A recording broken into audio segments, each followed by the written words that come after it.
Welcome back to another episode of the Casey Campbell Podcast. Casey Campbell with you, of course. Pleased to be joined by Joe Drouin, the head football coach at Grosse, Pointe North. How's it going? It's going great, Casey. Thanks for having me on. All right. So I know this has been a very productive summer for you guys. Just kind of talk about how it's been going. We had a real productive summer this year. We kind of went back to basics with our OTAs. We both the professional terminology and calling optional team activities. We were averaging about 50 to 60 kids at all our activities. And then we had our 7-on-7 competitions where we only brought the kids who were challenging for positions. And at some points, we had to turn guys away because there were too many guys to get looks at. So we have some great athletes coming in and some kids that really want to put the work into to play football for North. Yeah, for sure. All right. So now it's time to preview the upcoming season. It's now let's talk about some of the returners that are coming back. Let's start with the guy that makes it all run. Of course, it's always nice to have your QB coming back for you. Yeah, Ryan Henderson coming back as the quarterback is a huge plus for us.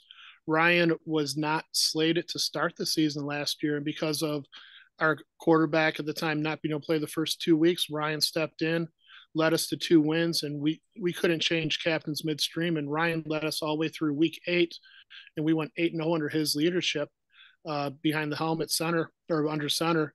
And then unfortunately, Ryan got hurt in week 8 against Sterling Heights High School, and we just couldn't keep the magic going for the last 2 weeks of the season. Finishing 8-1 is a great accomplishment considering where we'd been the previous couple years. 4 years ago we were 0-9, so it was a big turnaround for us. So we're looking to kind of piggyback on Ryan's leadership and ability under center to lead the way with us, and hopefully prove that last year wasn't a fluke. Okay, so now let's shift from QB to running back, wide receivers, tight ends. Where are we at in the skill positions? Skill positions were loaded. We are overflowing with athletes at Grosse Pointe North. We've gotten away from using traditional tight end. We use more of an H-back just to allow more athleticism on the field. We're returning Leo Peretti, who played a lot for us as a sophomore. And on the JV level, he and Ryan Henderson were a great connection. Also coming back at receiver, we've got Sebastian Rouse, who will be doing some double duty for us, playing defensive back and receiver. And then we're welcoming back Rocco Cardinelli. Rocco took last season off to recover from some injuries, and we're really excited to have Rocco. He's a 6'1", 6'2" receiver that runs somewhere between a 4.5 and 4.7 40. That just has great hands. Will go for the ball. So between Leo, Sebastian, Rocco, and some of the other athletes that are going to pop in there at receiver, we got some good weapons out there on the flanks. Running back, we've got 3 guys battling for a position. We're looking for Devin Person, who's a junior, as well as Andrew McGillis, who played for us as a sophomore, to shoulder load. And we've got a couple transfer students coming in that we're hoping will fight and battle for that position. But right now, it looks like it's going to be a 3-headed monster at our position with no drop off from 1 to 3, no matter where you look at it. Yeah, for sure. All right, let's go to the linemen. Where are we at in that area? Our offensive line is going to be the strength of the team this year. We've been building them for probably 3 or 4 years. We knew the 0-9 season, we took our lumps, and we had some kids that played up for us as freshmen and sophomores, knowing that it was going to pay off in the future. So Matthew Hallam is going to center for us, and he is an absolute beast. He's a 4-year starter for us. And last week he was working out and ended up squatting 500 for 1 rep. Wasn't happy with his depth, turned around a couple of minutes later and did it again. So he is stronger than strong. We've got Brady Beers, who's going to be playing the right tackle for us. Brady is also a 3-year starter and got time for us as a sophomore too, or as a freshman. So this will be his 4th year up on varsity. Bobby Rhodes is coming back to play some line for us as well. He played for us the second half of the season last year. He's also a first baseman on the baseball team. It's another 6'5", 250-plus kid. And then we've got a battle at the guard between Marcus Robinson and Jayshawn Woods. A couple of guys just going back and forth, seeing if they can share the load for us. But it's a good combination of juniors and seniors playing on the line for us that have been putting the work in during the offseason. All right. Well, let's now shift to linebackers and secondary. Where are we at in those positions? Secondary is going to be really interesting for us because our strong safeties were the strength of the team last year with the Hill brothers. And losing Drew to graduation and Brennan is going to concentrate on baseball, we're looking for some strong safety safeties and free safeties. We've got a couple of guys that'll fill in, namely Nick Sy is going to come in as a senior. Hopefully he can fill the spot. Rocco Cardinelli is going to be battling for one of those safety positions. And then in the corner positions, we're bringing back Sebastian Rouse and Martez Jones. Both guys were tremendous for us on at the corners. We refer to them as the pit bulls because nothing was going to get by them. And we've got a sophomore, Caleb Butler, who's going. I'm sorry, Caleb Green. We've got three Calebs on team. Caleb Green's going to challenge for playing some of that secondary position at the corner, which will allow Sebastian to free up and play a little bit on offense. Linebackers, we've got a battle in the front. We have Jalen Hardy, who didn't play a lot last year because of injury, and he's put a lot of strength and speed on the offseason. And then Jack Kazaya, who played sparingly for us as a sophomore. We brought him up as a 5-quarter player. So Jalen and Jack are going to battle for that Mike position. Both put a tremendous amount of work in during the offseason with Coach Lanzon.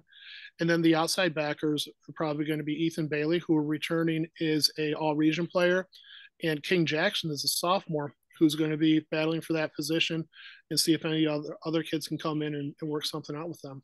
Yeah. All right. One more position battle to talk about. That is actually more group, to not a battle per se, but special teams. What's that going to look like? Special teams, we're really interested to see what's going to happen with special teams. We've got 2 fine kickers coming in. We have Caleb Butler, I got the Caleb right that time, and Asiad Akor. Asiad is a soccer player who's transferred over to playing football for us. Caleb also dabbled in soccer a little bit, but decided he liked football. Both those guys are great kickers with tremendous legs that will help us out one way or another. And then our returners, the 2 guys battling to play running back are also going to be our returners with McGillis in person. Leo Peretti will probably get some. Sebastian Rouse had 2 return touchdowns last year, and he's coming back again. Can't say enough about that kid. But our special teams will probably be the strength of our units because we have so many kids coming back. We have a lot of great athletes at North that could crack the starting lineup in either offense or defense, but they're going to find themselves playing special teams just because we have so many kids that are talented on our team. All right. Well, let's now it's time to, we've talked about all the people, the positions. Now let's go through the schedule. So you're going to start on the road August 24th at Clinton Township, Clintondale. I'll just read through this. August 31st, home against Warren Mott. September 8th, you'll be at East Pointe. September 15th against Warren Kuzno. September 22nd, home against Warren Woods Tower. September 29th at St. Clair Shores Lakeshore. October 7th at Warren Fitzgerald.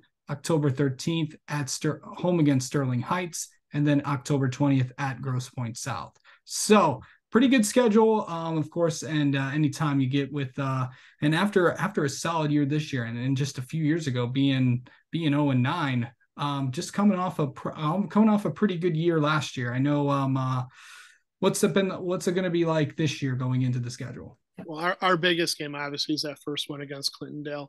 Clintondale has a couple guys in their defensive backfield that have a couple stars behind their names when it comes to recruiting, and they also have a new offensive coordinator. So it's going to be real interesting to see what they throw at us and how our kids adapt to it. You know, seeing if the work we put in the off season we can pick up where we left off last year. So obviously that's the date circled on our calendar. The other is the date against Warren Mott, and that was a game where we snuck out a victory on that one. So having them at our place and being able to show that we can hang with the teams from the blue is going to be real important to us. And then we get into our gold schedule. And I know after the season we had last year, there's going to be a target on our back. And a lot of teams are going to be gunning for us. And we have to prove last year wasn't a fluke and that we can finish games. Yeah. So, and of course, obviously Chad was on here earlier today.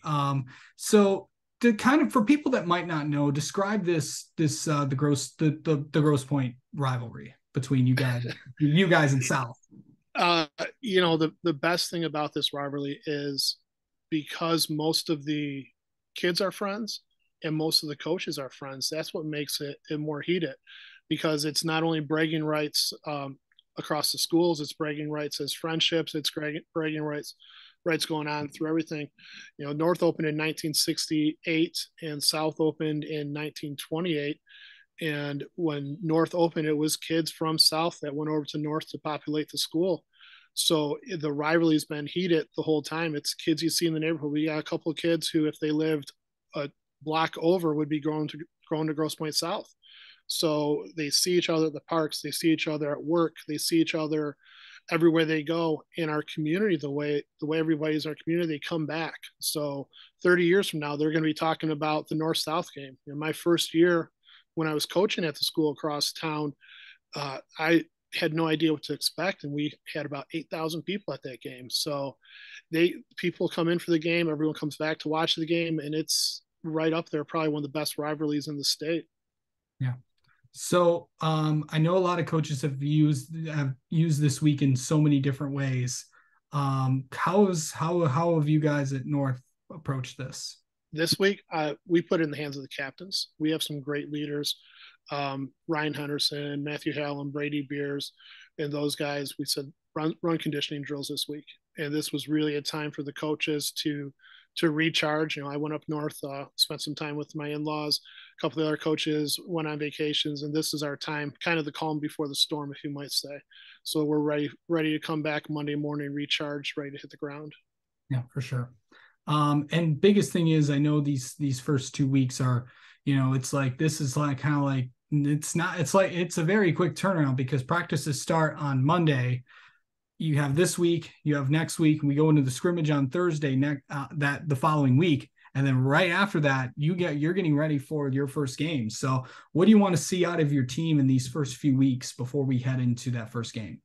Oh, we're looking for intensity and competition. Making sure that the guys know what our focus is. We're going to go 1 week at a time.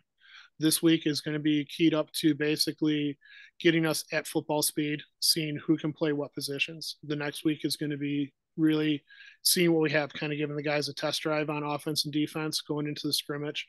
We have Bloomfield coming in, who is a solid program. Lance Cruz North, who's a solid white program. Lots of kids. They're going to come in with some heavy numbers at us. And then Denby, we did a 7-on-7 with them during the off season, and they're going to come in with some speed and athleticism that we'll probably see later on in our schedule.